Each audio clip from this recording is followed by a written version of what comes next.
बर'नि दोरोङारि दामनाय जाय सेरजा बे सेरजाया बर' हारिनि गेजेराव जोबलांनो हमनाय बा खम नुनो मोनसै बे समाव जोङो थारैनो बाख्नायनांगोन सार बिथांखौ हरिसिंगा राजखुंग्रि फरायसालियाव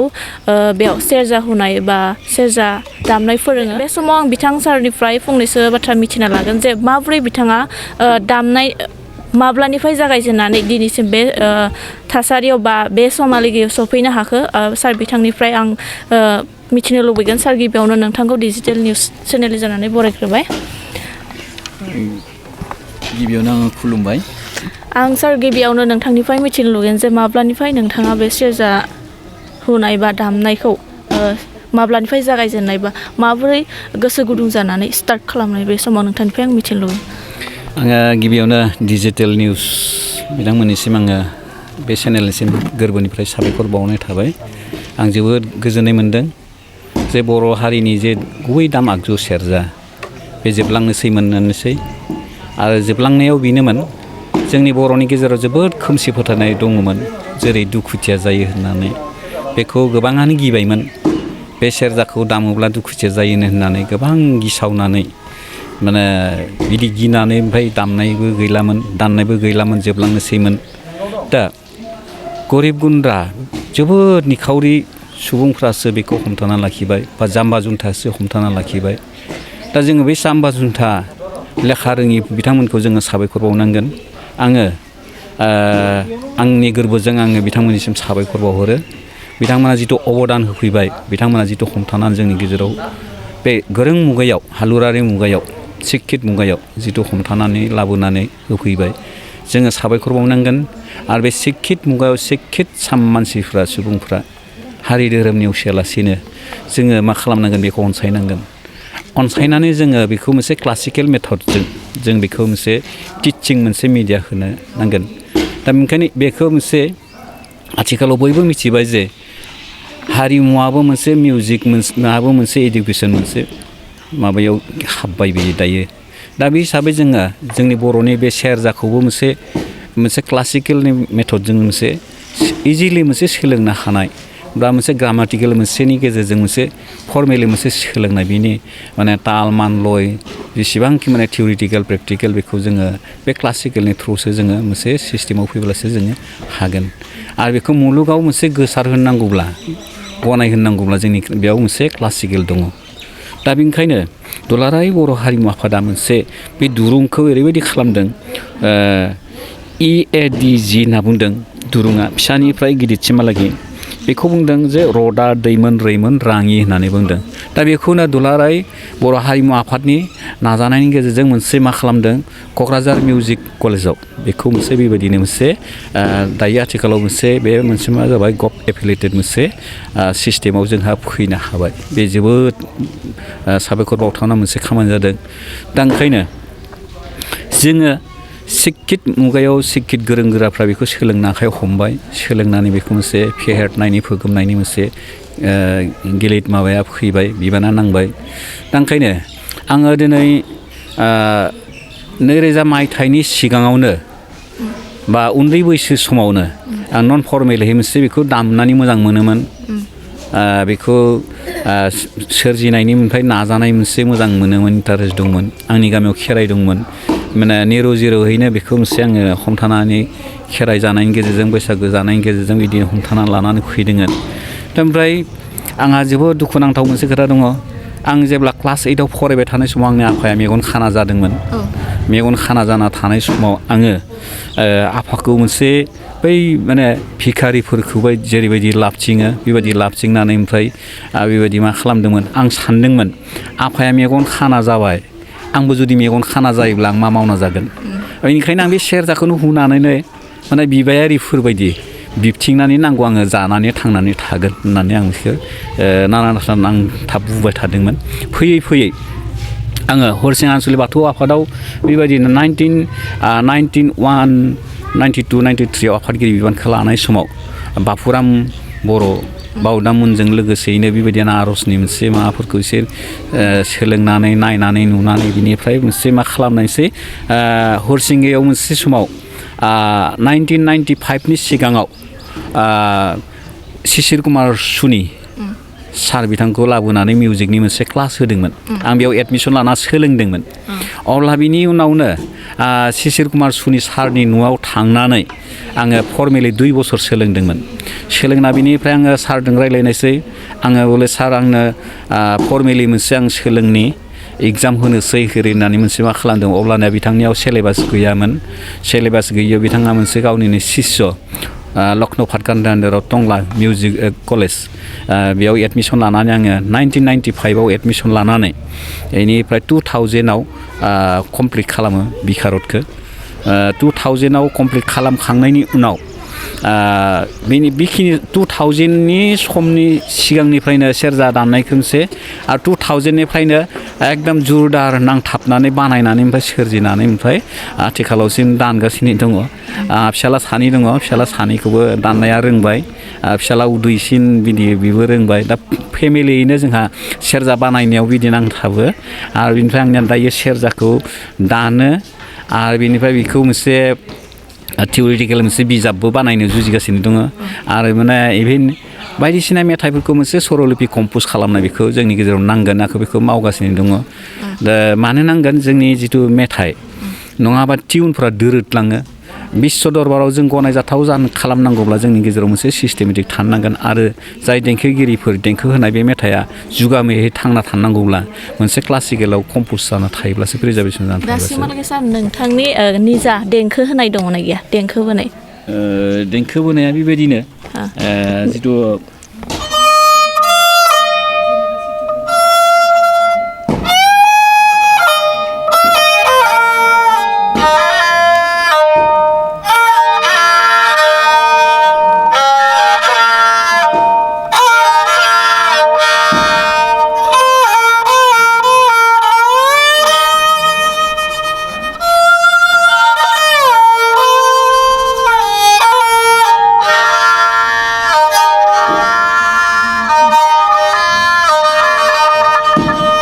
जोबोर समायना सार नोंथांखौ बे समाव राजखुंग्रि जाय फरायसालियाव फोरोंबाय थानाय बा सोलोंथाइ होबाय थानायखौ नुबाय थादों बेनि दारै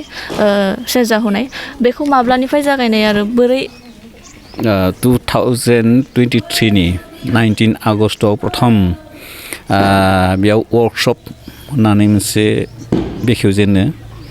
अब्ला बेयावहाय माने आंखौ फोरोंगिरि हिसाबै हांख्रायनानै लाबोयो हरसिं आनसलिक बाथौ आफादा ओमफ्राय इदिनखालि बेखेवनायाव अलंबार बबुरबाहन स्वर्गियारि बिथाङा संगित लाइननि खोथा गोबां लाबोनानै जोंनि बर' दाम आगजु गुबै सेरजा बिनि गोबां खोथा लाबोनानै बिथाङा बिबुंथि लाखिनानै जोंनि सोलोंसाफोरखौ मोनसे थुलुंगा होलांदों बेजों लोगोसे डक्टर प्रफुल्ल बसुमतारी बिथां साराबो बे जोंनि सोलोंसाफोरनि गेजेराव बिथांमोना गोबां खहाब गोनां बाथ्राजों बा मोनसे फिल'सफिनि बे बाथ्राखौ बुंलांनानै मोनसे बिश्व दरबाराव बे सेरजानि गेजेरजों मा मावलांनो हायो मोनसे थुलुंगा होदों दासिमहालागै साबेसेसो फरायसाफोर दङ बिसोर दा आथिखालसिम जोंहा 20नि गोबां दङ आंहा दायो आङो प्रपार माबाया आंनिया पानेरि आनसलिक हिसाबै आङो जोंनि पानेरियाव देवबार दिनाव खालामो देवबार दिनावबो बेखौनो दिनै बेनिफ्राय आंनि बेखौ मावनायखौ नुनानै हरसिङाबो बिदिनो हरसिङानिफ्राय सोलोंसा थांदोंमोन पानेरियाव बेनिफ्राय बे सोलोंसाफोरानो बेयाव आरो फिन खनिबाराव क्लास खालामनायनि होदों दा ओंखायनो दिनै बे 2023नि 19 आगस्टनिफ्राय बेहाय क्लासिकेलनि टिचिंजों सोलोंनानै आथिखालाव थांनाय उदालगुरि जिल्लानि आबसुनि कनफारेन्सआव 49थि मायथाइनि बे गेवलां जखन्थायाव 50 सा सेरजा दामनायाव बेयाव आङो जोबोद गोजोननाय मोनदों बे खम समावनो जे आं फोथायबाय जे क्लासिकेलनि गेजेरजों टिचिं होयोब्ला थाबैनो जायो हायो फैबाय थानाय समाव बा आसा खालामो नामा नोंथाङा जे गोदोर गोदोर इनस्टिट्युटफोराव जिखुनु बायदिसिना गेदेर गेदेर प्रग्रामफोराव बाहागो लागोनखौ आङो फोथायनाय दङ मानो फोथायनाय दङ आथिखालाव जायफोर सोलोंसाफोर बे सोलोंसाफोरा दिनै फोरोंगिरिफोरानो सोलोंदों बिसेसকৈ हरसिङा राजखुमब्रि इंलिश स्कुलनि फोरोंगिरि निउटन बसुमतारीमोन आरो बेनिफ्राय मुस्रिमा निलि बसुमतारी बे राजखुमब्रि इंलिश स्कुलावनो मेडाम मावो दा बिथांमोनजों लोगोसे जोंनि पानेरि आन्सलिक बाथौ आफादनि आफादगिरि दारेन्द्र बसुमतारी बिथाङा MA बिथाङाबो गावनि सेरजानि सायाव जोबोरैनो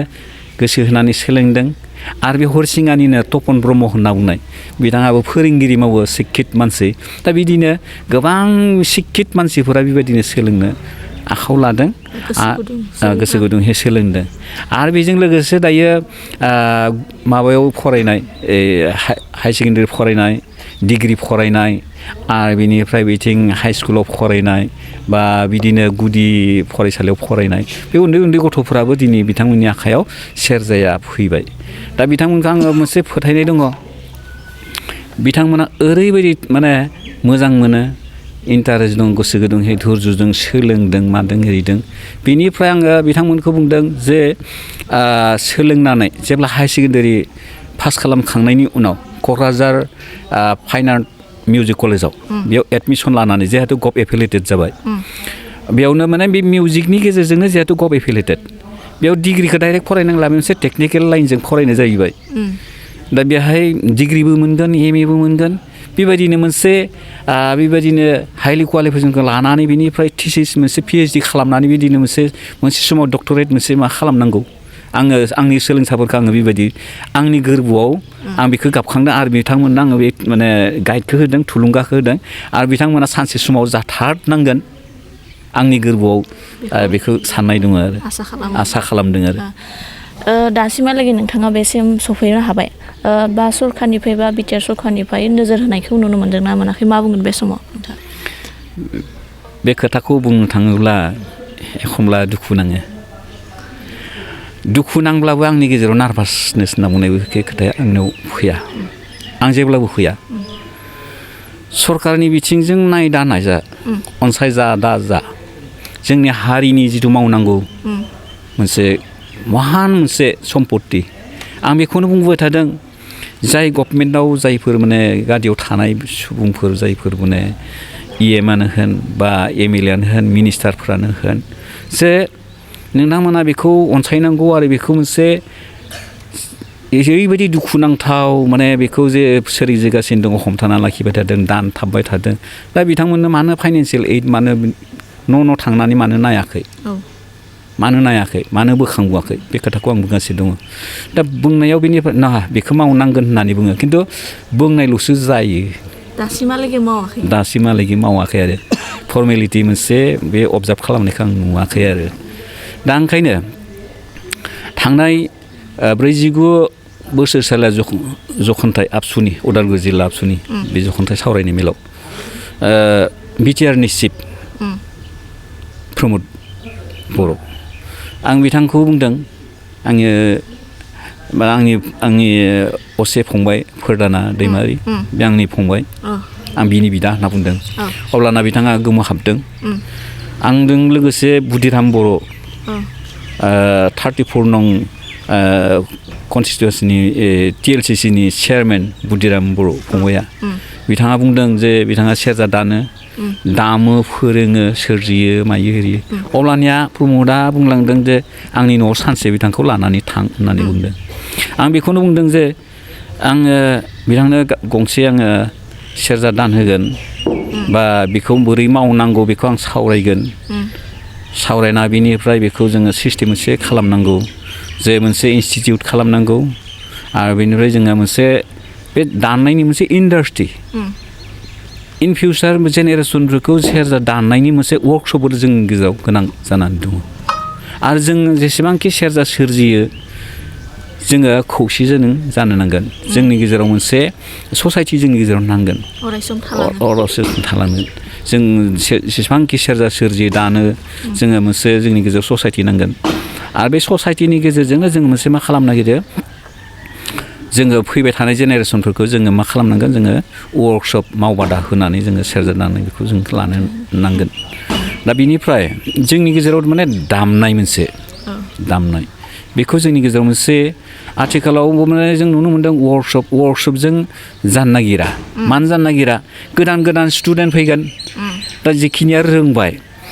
माने उइदिन 3 months मोनसे वर्कशप लायोब्ला टेकनिकेल डिफिकआ बेनो मोनसे गतिके बेखौनो आं सानदों जे वर्कशपआ बे थाखागोन वर्कशपआ माबा मोनसे साबजेक्टनि सायाव लानानै जोङो मोनसे आपडेट खालामनायनि मोनसे सोदांनाय फोसाबनाय बे मोनसे वर्कशपै थागोन जेरै दुलाराय बर' हारिमु आफादा वर्कशप बेबायदि जायगा लाथिङो बे ओमफ्राय खिन्थु स्कुल बायदि जोंनि गेजेराव गोनां जागोन जेरै मिउजिक कलेज दं ग्रासरुट लेभेलावबो जोंहा मोनसे मा थानांगोन मिउजिक स्कुल मिउजिक कलेज बेबायदि थानांगोन आरो बेयावनो मोनसे इनक्लुड मोनसे थागोन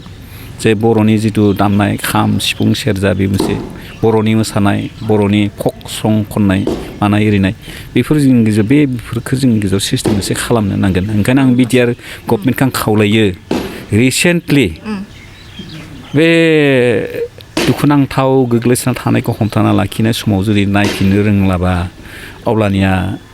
बे मोनसे महान गोरोन्थि जागोन होननानै आं सानो ओंखायनो खोब गोख्रोङै खावलायो बिटिआर गभर्नमेन्टआ एसे बेखौबो माने बोखांबुथारनांगौ आरो फोथांनांगौ आरो ओमफ्राय बिश्व दरबाराव बेखौ मोनसे गुबुन हारिनि गेजेराव फेर फाथिनो हानाय मोनसे जोंनि गेजेराव सोरजिनो नांथारसिगोन आरो बे नंगौ थारैनो जों बिथांनिफ्राय गोबां बाथ्रा मिथिनो हाबाय बे समाव गोसो गुदुं फरायसाफोर जायफ्रा सोलोंथाइ लानो गोसो दङ बिथांमोनखौ मा खावलायो जे गोसो गुदुं बिथांमोना गावबा गाव आखायाव सेरजाया थाथारनांगोन अब्लासो बेयो मोनसे बिखम हाधना खालामनांगोन हाधना गैयाब्ला संगित खालामनो हाया दा बिखम हाधना खालामनांगौब्ला बिनि आखायाव सेरजा नांगोन दा बे सेरजा लानो थांनायाव बायनो थांनायाव दा दुखिया न'खर बिसोरो खुब गोसो गुदुं जाय दङ बिमा बिफाफ्रा बिदि सेरजा बिथांमोननो आखायाव होदों दा बिथांमोना हमथाना लाखिदों दा बिथांमोना सेरजा जायफोर सोलोंनो गोसो गुदुं जाबोदों बे साननैसो सोलोंनानै साननैसोनि उनाव गारोब्ला बे खिन्थु जानाय नङा अब्ला जोंनि हारिनि जिथु माने मावनायनि जिथु थांखि जोंनि जिथु दोरोङारिनि मोनसे जोंनि जिथु दामाजु बेखौ जोङो गोसारहोनो हानाय नङा दा जोङो गोसारहोनांगौब्ला बेखौ मोनसे जोंहा मोनसे सिस्टेम थाथारनांगोन क्वालिफाइड जानांगोन क्वालिफाइड जानानै बेखौ मोनसे रिसार्च खालामनो हानाय पार्सन बिदि जोनोम जानांगोन आरो बेखौ मोनसे मिलौदो जों दामनानै मोनसे मा खालामनो हानांगोन दा बेयाव मोनथाम बुस्थु दङ जे मा मोनथामबो दङ दुखु बैदासि देंखो होनना बुङो बे दङ आरो बिनिफ्राय मोनसे आध्यात्मिक होनना बुङो फिल'सफि बे दं आरो बिनिफ्राय रंजाखांनाय दङ जेरै बैसागोनि मोनसे देंखो दं बेयाव दामोब्लानोखि बैसागोआव ओरैबायदि मोनसे रंजाखांनाय मोनसे बे मिथिंगानि मोनसे गोहोआ दङ दा ओंखायनो बे सेरजायाव ओरैबायदि मोनथाम बुस्थु दं जे जोंहा बैदासि दुखुनि मोनसे दङ आरो फिल'सफि दङ बेनिफ्राय रंजानाय जोंहा बेयाव दङ ओंखायनो बे बुस्थुखौ आथिखालाव ओंखारबोनाय गथ'फ्रा सोलोंसाफोरा ओरैबायदि नांथाबनांगोन बले सानसे गाहाम बेयाव नांथाबनो नाङा पार्ट टाइम आंनि सोलोंसाफोरखौ आङो टाइम दिहुनना होदों फुङाव मोनसे फरायसालिनिफ्राय फैनानै ओमफ्राय ओंखाम जाखांना दसे रेस्ट टाइमाव दसे आधा घन्टासो 10 मिनिटसो बेनिफ्राय मोनाबिलियाव फरायनायनि सिगां जिहेथु इसोरखौ मोनसे सुंग्रिनाय फरायनायनि सिगां थायो बेखौ एसे 10 मिनिटसो सुंग्रिबाय फरायखांना बिनिफ्राय उन्दुनोसै समाव बिसनायाव थांनोसै समाव आरोबाव 10 मिनिट 15 मिनिटसो दामबाय सानसेयाव मथ'ते बिदि पार्ट टाइम आधा घन्टा 1 घन्टा टाइमखौ दिहुननो हायो अब्लानो बेनो साधना आरो बेजोंनो बेयो सोलोंनानै बे सेरजा गंसेनि गेजेरजोंनो बिश्व दरबारखौ बेयो नुहैनो हागोन बा सिफुं गंसेजोंनो बिश्व दरबारखौ नुहैनो हागोन बा खाम गंसेजोंनो बिश्व दरबारखौ नुहैनो हागोन दा बे बुस्थुसिम थांनो हायोब्ला सोलोंनो हायोब्ला धैर्य नांगोन बे खम धैर्य नांगोन जे जोंनि सोलोंसाफोरखौ खायफाखौ नुनो मोन्दों आरो खायफा ओरैबायदि धैर्यजों थानायखौ सोलोंथाबनायखौ नुनो मोन्दों जे खायफा सोलोंसाया ओरैबायदि बुंनो नागिरो सार आंखौ दिनै सेरजा फोरोंनानै आङो गाबोननो स्टेजाव मिलौदो सेरजा दामना खालामना होनांगोन सार होननानै बुंनो नागिरो खिन्थु बेबायदि सोलोंसाया लंजिभिटि जानायनिफ्राय एसे मा जायो गतिके धैर्य नांगोन ओरैबायदि धैर्य नांगोन आनकम्फर्टेबल ओरैबायदि आनकम्फर्टेबल माने ओरै हमबाबो जाया ओरै हुबाबो जाया ओरै माने सौबाबो जाया बे खम धैर्य नांगोन आंनि प्रेक्टिकेल लाइफआवनो दङ ओरैबायदि धैर्यजों नांथाबबोबाय दिनै उन्दै बैसोनिफ्राय नायोब्ला आंहा दिनै 40 बोसोर जाबाय आरो फर्मेलिटि मोनसे मा खालामना 1995 निफ्राय दिनैसिम बेखिनि बैसोआ फैबाय आरो दा बेनिखायनो आङो आंनि सोलोंसा जेसेबांखि जाबाय आं बिथांमोनखौ आङो खावलायो सोलोंसाफ्रा बिथिं कालाइगावनिफ्राय फैयो बिथिं देवरनिफ्राय फैयो बिथिं गोजान गोजाननिफ्राय फैयो अरुणाचलथिंनिफ्राय फैयो बिथिं क'क्राझारथिंनिफ्राय बिदि फैयो दा बिदि मोनसे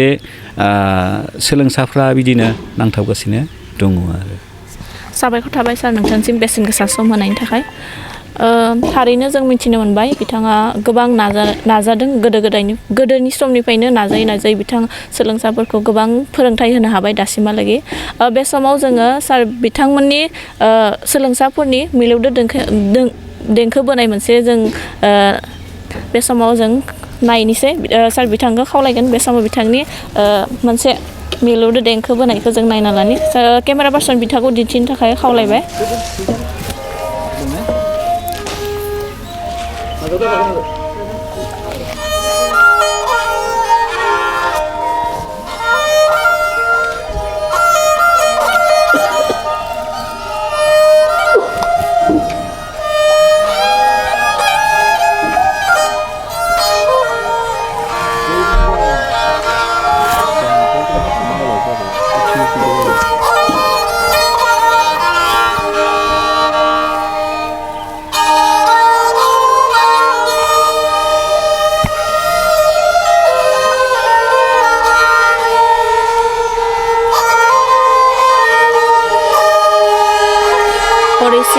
राजकुमब्रि इंलिश स्कुलाव फोरोंनाय जादों बे फोरोंथाइखौ बिथांनि बे रबिराम बर' बिथांनि सोलोंसा नोंथांमोना नुदों जानांगौ केमेरा पार्सन बिथाङा दिन्थिबाय थादों नोंथांमोननो थारैनो बाख्नायनांगोन जोबोर समायना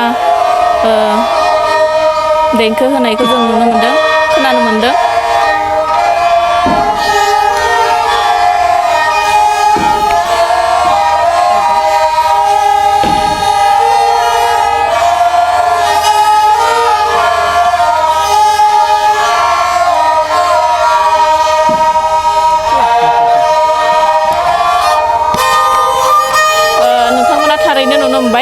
बे फोरोंथाइखौ हरिसिंगा राजकुमब्रि इंलिश स्कुलावहाय फोरोंथाइ होदों जायफोरा गोसो गुदुं सोलोंसा बिथांमोना बेयाव सोलोंथाइ लाफैनो हागोन नोंथांमोना कन्टेक्ट बा जगाजग खालामनानै बेयाव सोलोंथाइ लाफैनो हागोन डिजिटेल निउसनिफ्राय आं करिना बर' गोजोन्थों खुलुमबाय